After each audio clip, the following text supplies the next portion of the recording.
त्रिदलं त्रिगुणाकारं त्रिनेत्रं च त्रियायुधं त्रिजन्म पापसंहारम् एकबिल्वं शिवार्पणम् त्रिशाखैः बिल्वपत्रैश्च अच्छिद्रैः कोमलैः शुभैः तव पूजां करिष्यामि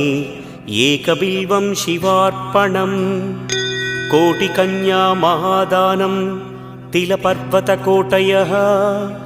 काञ्चनं शैलदानेन एकबिल्वं शिवार्पणम् काशीक्षेत्रनिवासं च कालभैरवदर्शनं प्रयागे माधवं दृष्ट्वा एकबिल्वं शिवार्पणम् इन्दुवारे व्रतं स्थित्वा निराहारो महेश्वर नक्तं हौष्यामि देवेश